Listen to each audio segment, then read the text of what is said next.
warahmatullahi wabarakatuh dan selamat pagi, salam sejahtera buat kita semua. Yang terhormat Bapak Ibu penguji kinerja PPG dalam jabatan kategori 1 Angkatan 2 tahun 2023. Perkenalkan, nama saya Mardiali Uli SPD, mahasiswa PPG Angkatan 2 Universitas Patimura, program studi pendidikan biologi NIM 2023492448. Saya guru pada SMA Negeri 21 Maluku Tengah, mengajar mata pelajaran biologi kelas 10. Pada kesempatan hari ini, yaitu hari Selasa tanggal 5 bulan Desember tahun 2023, saya akan melaksanakan uji kinerja pada kegiatan pembelajaran untuk mata pelajaran biologi pada materi virus. Berikut adalah video praktek pembelajaran yang saya lakukan. Selamat menyaksikan.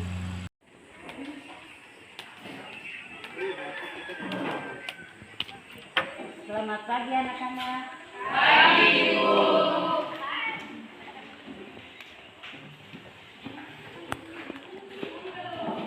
Anak-anak, bagaimana kabar kalian hari ini? Baik, Bu. Oke, anak-anak, sebelum kita memulai proses pembelajaran kita pada pagi hari ini, ketua kelas mana? Oke, ketua kelas maju ke depan. Tolong pimpin doa.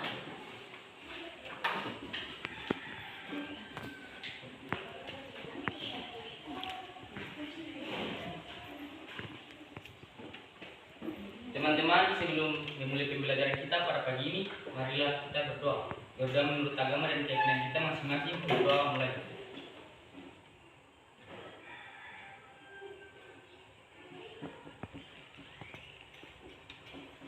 Berdoa selesai. Oke, terima kasih untuk ketua kelas yang telah memimpin doa kita pada pagi hari ini. Oke, anak-anak, siapa yang tidak hadir hari ini? Semua masuk. Oke, petugas harian mana? Petugas harian. Nah, petugas harian sudah membersihkan ruangan dengan bersih. Karena kalau kita belajar dengan kondisi kelas yang kotor, pasti kita tidak konsentrasi. Oke, baiklah anak-anak, sebelum proses pembelajaran ini Ibu awali, marilah kita simak video pengantar materi kita pada pagi hari ini. Menyerang atau menginfeksi saluran pernafasan. Virus yang menyerang itu dari famili Orthomyxoviridae. Dia ini bentuknya bulat, ya kurang lebih kayak bola. Punya diameter 80-126 nanometer dan termasuk virus RNA. Gejala pertama timbul setelah keinfeksi itu 1-2 hari, sama virus ini biasanya demam, bahkan sampai menggigil. Sementara itu, suhu badannya naik jadi kira-kira 28-39 derajat Celcius. Setelah itu, hidung mampet dan mulai seluruh badan, terutama di bagian sendi sama tenggorokan. Terus kita jadi cepet capek, pusing, mata merah, bahkan bisa juga sampai berair. Gejala itu timbul soalnya sel-sel di badan kamu mati akibat virus tersebut. Infeksi virus bisa menyerang satu bagian tubuh aja, kayak flu yang cuma menyerang sistem pernapasan kita, atau bisa juga menyebar ke seluruh sistem tubuh. Kebanyakan virus menyebar dan menyampai ke organ yang dituju itu melalui peradangan darah atau jaringan syaraf. Nah, kalau kita menginfeksi virus, biasanya gejala-gejala yang dihasilkan tidak langsung muncul.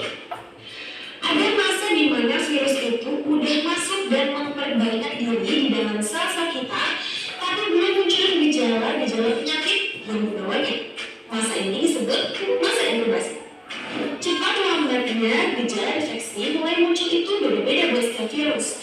Ada yang butuh waktu inkubasi 3 hari sampai 3 minggu. Ada juga yang waktu inkubasinya sampai 2 bulan. Contohnya, virus HIV butuh waktu antara 7 sampai 11 tahun sebelum gejala penyakit AIDS mulai muncul. Selain penyakit flu dan AIDS, masih banyak penyakit lain yang ditimbulkan sama virus dan menyerang manusia.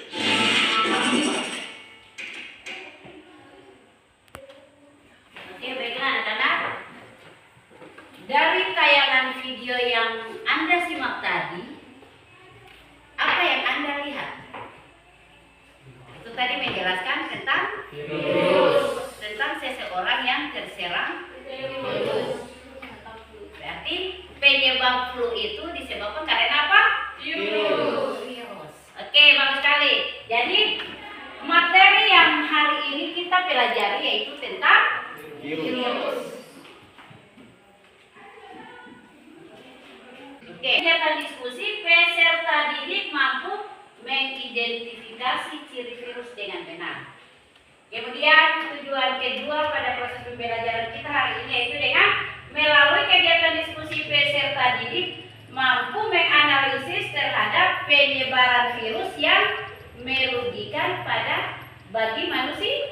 Ya, jadi tentunya kalau kita mendengar kata virus, oke, coba anak-anak,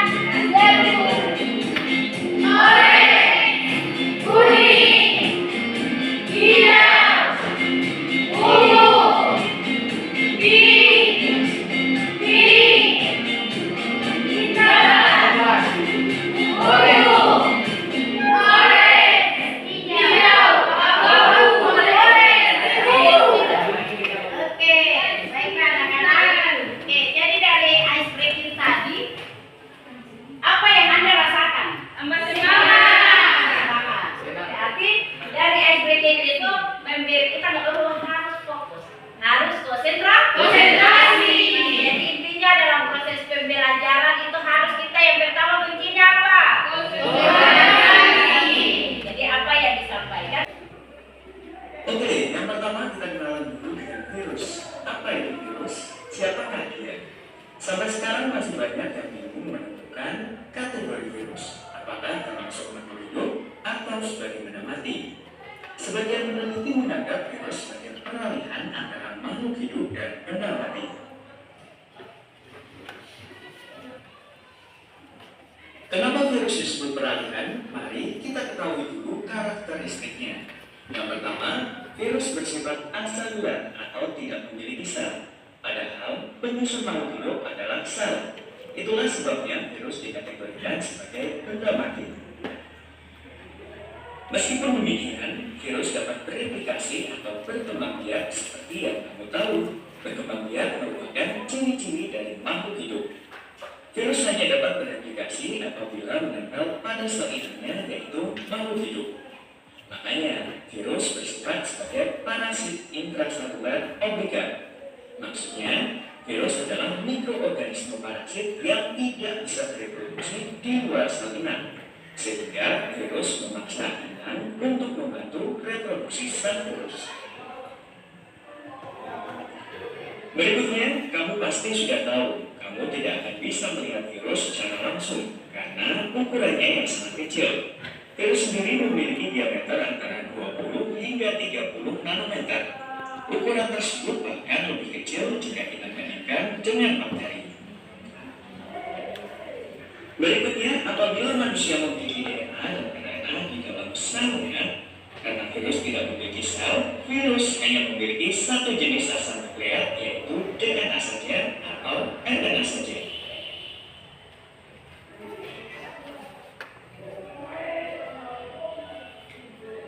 Bentuk virus sendiri bermacam-macam. Ada yang berbentuk ikosahedral, polihedral tidak bersampul, polihedral bersampul, hingga berbentuk helix. Perbedaan bentuk virus ditentukan oleh memiliki bentuk yang berbeda-beda, tetapi struktur penyusun tubuh virus hampir sama. Sebuah partikel virus atau virion terdiri atas materi genetik yang tersusun dari satu jenis asam nukleat, bisa berupa DNA atau RNA. Asam nukleat sendiri dibungkus oleh seluruh protein yang disebut sebagai kapsid. Selain Pada pengantar materi kita tentang virus, di sini Ibu mau tanyakan di Anda pada awal materi itu dijelaskan tentang virus. Virus apa? Virus COVID, virus corona yang menyebabkan penyakit COVID-19. Apa yang Anda ketahui tentang COVID-19? Kemudian apa gejalanya? Kemudian apa solusinya? Oke, jadi yang pertama sudah dipaparkan dalam materi tadi bahwa virus itu dia bersifat apa? Ciri virus tadi disebutkan adalah ciri virus itu virus tidak termasuk makhluk hidup atau organisme. Karena salah satu cirinya adalah apa? Ciri bersifat aseluler. Kata A di depan itu menunjukkan kata tidak, berarti tidak memiliki sel.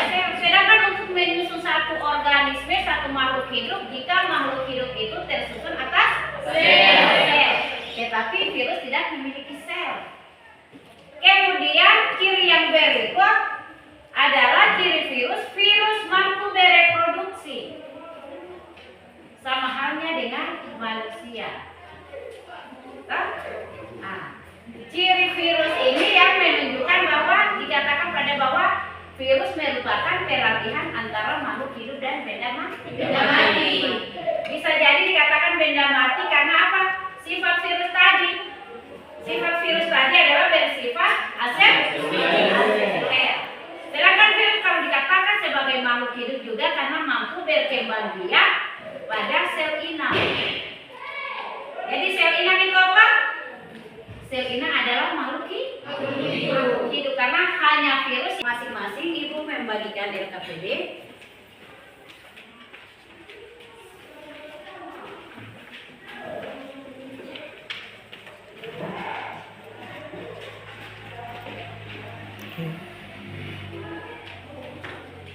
Oke anak-anak, coba perhatikan dalam LKPD itu dengan tujuan pembelajaran dan petunjuk untuk kita buat proyek yang sudah ibu tadi sebutkan tadi, yaitu kita mencari, kita merumuskan masalah untuk menganalisis penyebab dan solusi. Nah, jadi bisa tahu, bisa paham yang ibu sampaikan barusan tadi? Paham. Oke, bagus sekali. Jadi di situ karena virus tadi bermacam-macam jenis penyakit yang disebabkan oleh virus, maka ibu mintakan ke Anda untuk mengidentifikasi masalah-masalah. Jadi kalau di sini kata masalah berarti terkait dengan penyakit yang disebabkan oleh virus. Nah, Anda mengidentifikasi masalah itu, kemudian Anda buat dalam bentuk proyek. Proyeknya dalam bentuk poster dengan berdasarkan langkah-langkah dan petunjuk yang ada pada LKPD yang sudah ibu rumuskan. Oke, jadi untuk kegiatan proyek ini adalah media poster. Jadi kalau poster digital berarti Anda menjelaskan seperti ada pada PPT, nah, tetapi ini karena kita pakai karton Manila, jadi nanti setelah ini ada presentasi. Lalu perhatikan sini bahwa proyek ini kita buat hari ini bukan pengerjaan proyek. Ibu minta kerjasamanya dalam kelompok agar apa yang kita rancang, apa yang Anda rancang itu bisa berjalan dengan baik. Oke, diminta kerjasamanya. Ada kendala? Tidak ada.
Anda sudah selesai dibuat, sekarang kita masuk pada presentasi. Jadi Ibu mintakan masing-masing kelompok mempresentasikan hasil proyek yang sudah dibuat.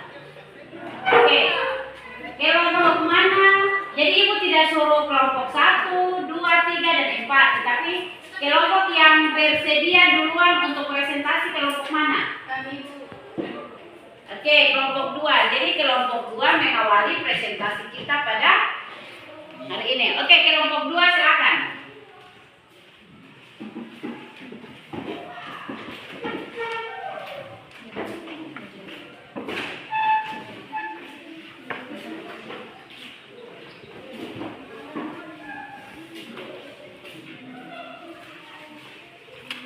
Kelompok 2 tempelnya di tengah. Assalamualaikum warahmatullahi wabarakatuh. Waalaikumsalam warahmatullahi wabarakatuh. Selamat pagi. Pagi. Terima kasih atas kesempatan yang diberikan oleh Ibu materi kepada kelompok kami, yaitu kelompok 2, untuk mempresentasikan hasil kerja proyek kami tentang virus HIV/AIDS. Kepada pemateri, saya persilakan. Terima kasih kepada moderator yang telah memberikan kesempatan untuk saya untuk menjelaskan hasil proyek kami, yaitu tentang virus HIV atau AIDS. Rumusan masalah yang kami ambil yaitu virus HIV. Mengapa virus HIV dianggap sangat berbahaya bagi kesehatan manusia? HIV adalah suatu virus patogen yang dapat menyebabkan sistem kekebalan tubuh seseorang. HIV ini menginfeksi serta merusak sel CD4 yang berperan penting dalam sistem imunitas tubuh. B. Identifikasi masalah. Peranan virus yang merugikan kehidupan manusia yaitu virus yang menyebabkan penyakit HIV atau AIDS. HIV/AIDS masuk melalui dua jalur, yaitu melalui cairan kelamin dan darah, sehingga faktor resiko HIV atau AIDS sering berhubungan dengan kedua hal tersebut, antara lain sering berganti pasangan, melakukan hubungan seksual yang beresiko baik homoseksual maupun heteroseksual, menggunakan jalur suntik narkoba bersama. Gejala HIV/AIDS stadium 1. Fase ini disebut sebagai infeksi HIV/AIDS asimptomatika, di mana gejala HIV awal masih tidak terasa. Fase ini belum masuk kategori sebagai AIDS karena tidak menunjukkan gejala. Assalamualaikum warahmatullahi wabarakatuh dan selamat pagi. Waalaikumsalam warahmatullahi wabarakatuh. Perkenalkan, saya Nursafi Tekoya dan teman saya Kode Sudi Tekoya. Kami berdua mewakili dari kelompok 1 untuk mempresentasikan hasil proyek kami. Untuk itu kepada pemateri silakan. Terima kasih moderator atas kesempatan yang diberikan untuk saya sebagai pemateri. Di sini saya akan menjelaskan tentang virus corona. Yang pertama-tama yaitu rumusan masalah. Apa upaya yang dapat dilakukan oleh kita semua dalam mencegah penularan COVID-19? Cara mencegah virus corona atau COVID-19 yaitu yang pertama-tama mencuci tangan dengan air sabun atau alkohol. Salah satu cara mencegah virus corona adalah mencuci tangan. Yang kedua, mengurangi kontak dengan orang sakit. Yang ketiga, melakukan etika bentuk dan pakai masker saat sakit. Yang keempat, memasak daging dan telur hingga matang. Yang kelima, menjaga daya tahan tubuh. Selanjutnya itu penyebab percikan air liur, mengidap atau batuk dan bersin.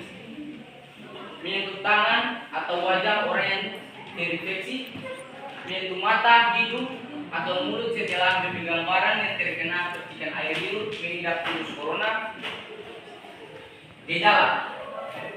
Gejala yang muncul pada pasien dengan COVID-19 umumnya adalah sesak napas, batuk kering, demam, dan kelelahan. Upaya mengobati untuk mencegah virus corona yaitu minum obat pereda nyeri tanpa resep untuk mengurangi serta demam dan batuk, namun jangan berikan aspiran pada anak-anak. Gunakan pelembab ruangan atau mandi air hangat untuk membantu meredahkan sakit tenggorokan dan batuk. Perbanyak istirahat, perbanyak asupan cairan tubuh. Mungkin itu saja yang dapat saya sampaikan. Untuk melihat gambar daripada virus corona, Teman-teman adik guru bisa melihat gambar yang ada di depan. Oke, mungkin itu saja hasil proyek kami yang sudah tadi disampaikan oleh materi. Kurang lebihnya kami berdoa. Selamat pagi dan salam sejahtera untuk kita semua. Shalom. Terima kasih kepada Ibu Materi atas kesempatan yang diberikan untuk kelompok kami. Kami dari kelompok 4 akan mempresentasikan hasil proyek kami tentang virus yang mengakibatkan penyakit hepatitis. Untuk itu kepada teman yang sudah siap, saya persilakan. Moderator atas kesempatan yang diberikan kepada saya untuk mempresentasikan hasil proyek kami tentang virus hepatitis. Rumusan masalah yang kami ambil adalah virus apa yang menyebabkan penyakit hepatitis. Hepatitis umumnya disebabkan oleh infeksi virus, meskipun juga dapat disebabkan oleh kondisi lain. Beberapa penyebab hepatitis selain infeksi virus adalah kebiasaan minum alkohol, penyakit autoimun, serta zat racun atau obat-obatan. Infeksi masalah yang pertama adalah peranan virus yang merugikan kehidupan manusia, yaitu virus yang menyebabkan penyakit hepatitis. Penyebab dari penyakit hepatitis adalah peradangan pada hati atau liver. Kondisi ini bisa disebabkan oleh berbagai hal, mulai dari infeksi virus kebiasaannya mengkonsumsi alkohol dan obat-obatan tertentu. Penyakit jika disebabkan oleh infeksi virus, hepatitis bisa menular ke orang lain. Gejala hepatitis ditandai dengan gejala berupa demam, nyeri sendi, sakit perut, dan penyakit kuning. Kondisi ini bisa berlangsung selama 6 bulan atau lebih dari 6 bulan. Penderita hepatitis biasanya tidak merasakan gejala sampai beberapa minggu atau telah terjadi gangguan fungsi hati. Pada penderita hepatitis akibat infeksi virus, gejala akan muncul setelah masa inkubasi, yakni sekitar 2 minggu sampai 6 bulan.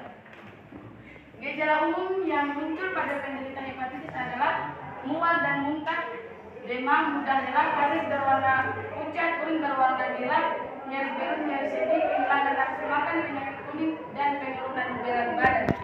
Assalamualaikum warahmatullahi wabarakatuh dan selamat pagi. Waalaikumsalam warahmatullahi wabarakatuh.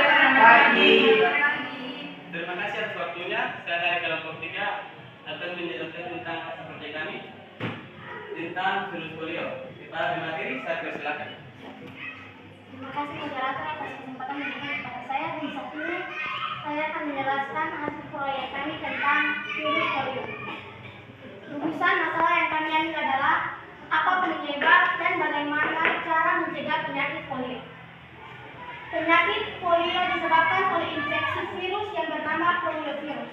Karena itulah vaksinasi pada anak penting untuk mencegah terjadinya infeksi virus polio tersebut. Rumusan masalah polio non-parasis adalah bersifat ringkasan dan cenderung tidak mengakibatkan kelumpuhan. Adapun gejala polio non-paralisis antara lain mual dan muntah, radang tenggorokan, pusing atau sakit kepala, lemas, leher dan punggung terasa kaku. Umumnya gejala polio non-paralisis ini akan dialami oleh penderitanya dalam kurungan waktu 7 sampai 10 hari. Setelah itu, gejala tersebut akan hilang dengan sendirinya. Polio paralisis adalah jenis polio yang dapat menyebabkan kelumpuhan. Biasanya gejala polio paralisis akan serupa dengan non-paralisis. Di minggu pertama akan berinfeksi, setelah 1 minggu beberapa gejala dari polio paralisis yang akan muncul yaitu otot terasa menegang, nyeri otot, lengan dan tungkai terasa sangat lemas, penurunan atau bahkan kehilangan refleksi tubuh. Umumnya gejala polio non-paralisis ini akan dialami oleh penderitanya dalam kurun waktu 7 sampai 10 hari. Setelah itu gejala tersebut akan hilang dengan sendirinya. Dan yang ketiga ialah gejala. Penyebab polio adalah virus yang memiliki nama serupa yaitu poliovirus. Virus polio tersebut dapat menyerang manusia melalui rongga mulut serta hidung. Kemudian virus akan memasuki di area darah sehingga mengakibatkan kerusakan pada saraf. Penularan polio ini rentan terjadi apabila seseorang melakukan kontak langsung dengan tinja dan cairan tubuh penderitanya. Selain itu, polio juga dapat ditularkan melalui makanan serta minuman yang terkonsumsi virus polio. Untuk materi selanjutnya akan dilanjutkan oleh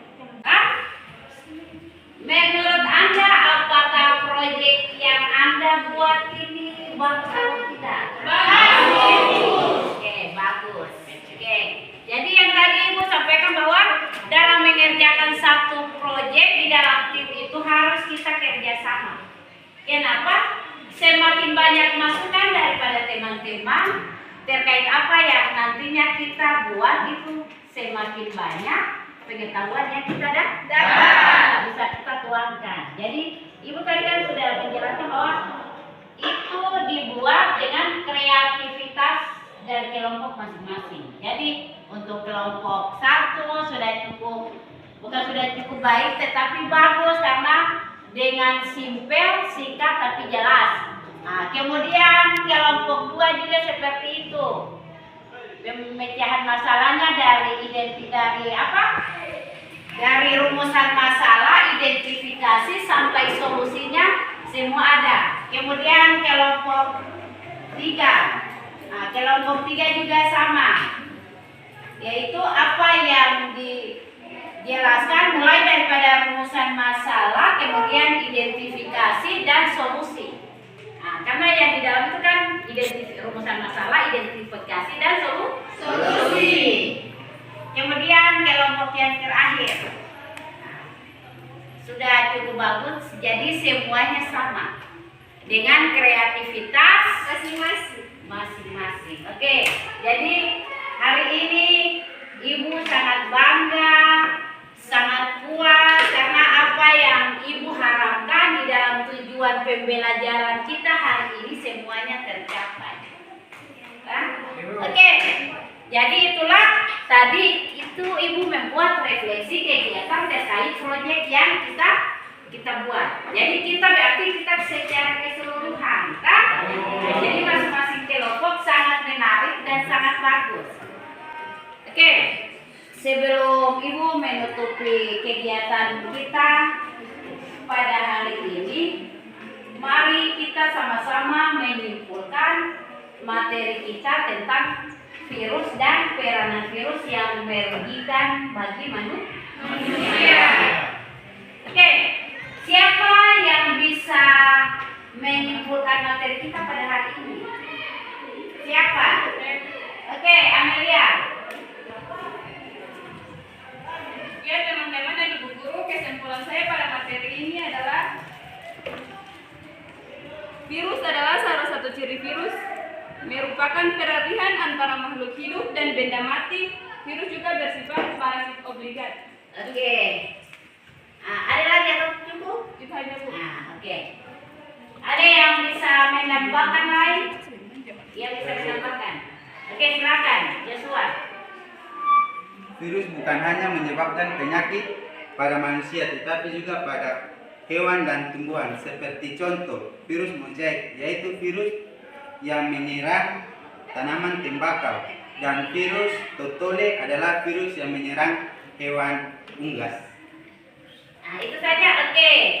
Jadi coba perhatikan di sini apa yang dijelaskan oleh teman Anda terkait dengan peranan, ciri dan peranan pada virus, di mana tadi disebutkan bahwa salah satu ciri virus adalah virus merupakan peralihan antara makhluk hidup dengan benda mati. Ya. Seperti tayangan tadi bahwa virus dikatakan benda mati karena apa? Salah satu sifat virus adalah virus bersifat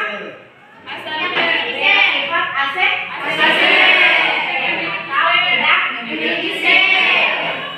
Kemudian virus tadi dijelaskan juga bahwa virus termasuk makhluk hidup.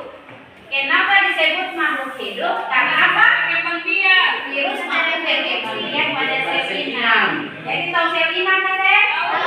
Jadi sel inang adalah organisme di mana virus itu dia berkembang biak, kemudian dia apa?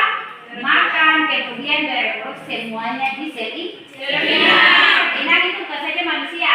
Nah, seperti yang disebutkan oleh teman Anda tadi bahwa bukan saja virus yang menyerang manusia, tetapi ada hewan dan tumbuh-tumbuhan. Nah, contoh jenis virusnya tadi sudah disebutkan oleh teman Anda, salah satunya mosaic virus adalah virus yang menyerang tumbuhan tembakau, tanaman tembakau. Kemudian ada virus tetelo. Jadi tetelo itu merupakan jenis virus yang menyerang hewan unggas. Nah, jadi kalau Anda mendengar ayam mati, itu kan secara keseluruhan pasti ada ayam di sini mati karena terserang oleh virus tersebut. Oke, itu demikian kesimpulan dari Ibu.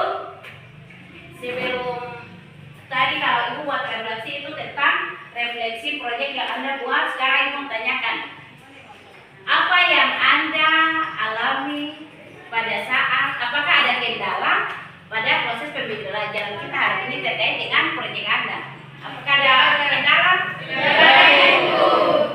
Apa yang Anda rasakan pada pembelajaran kita hari ini? Menyenangkan. Oke, baiklah. Oke, jadi nanti untuk kemudian semoga hari ini menjadi salah satu bentuk daripada motivasi supaya untuk pertemuan berikut kita lebih baik daripada hari ini. Jadi rencananya untuk pertemuan berikut hari ini kita sudah menjelaskan tentang peranan virus pada manusia. Untuk pertemuan selanjutnya kita membahas tentang peranan virus pada hewan dan tumbuh-tumbuhan. Oke, baiklah anak-anak. Sekarang buku catatan apapun di atas meja letakkan di dalam laci. Letakkan di dalam laci. Letakkan di dalam laci, angkat pena, taruh di atas meja. Kita buat tes assessment atau tes formatif.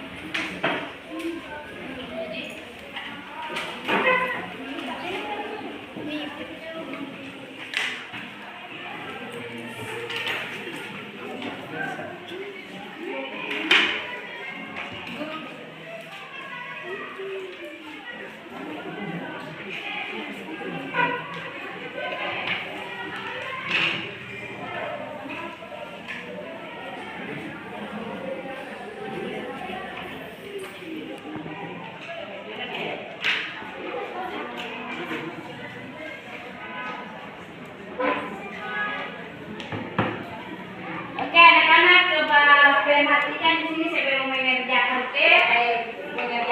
bahan tes itu.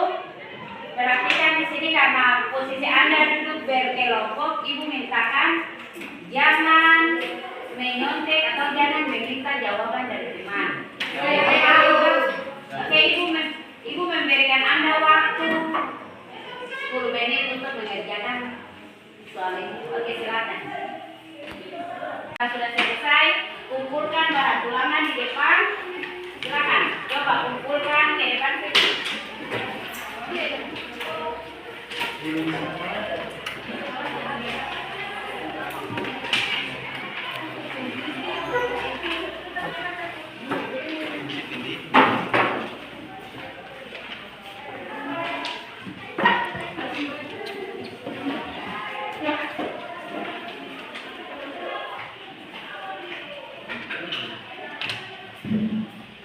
Oke, baiklah, karena evaluasi tadi menutup pertemuan kita pada hari ini. Sebelum Ibu menutupi proses pembelajaran kita pada hari ini, karena tadi dalam proses pembelajaran sudah diawali dengan doa, maka diakhiri pun juga dengan doa. Untuk itu Ibu mintakan ketua kelas agar bisa memimpin doa kita pada akhir pertemuan ini. Silakan ketua kelas.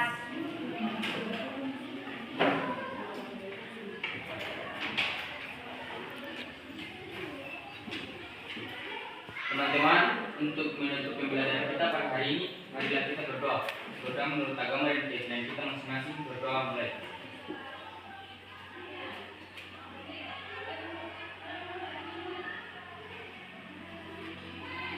Berdoa selesai. Oke, Dengan doa tadi, maka kegiatan pembelajaran hari ini sampai di sini. Semoga kita tetap semangat belajar, bukan saja untuk mata pelajaran biologi, tetapi untuk mata-mata pelajaran yang lain. Oke, nanti mengucapkan Assalamualaikum warahmatullahi wabarakatuh.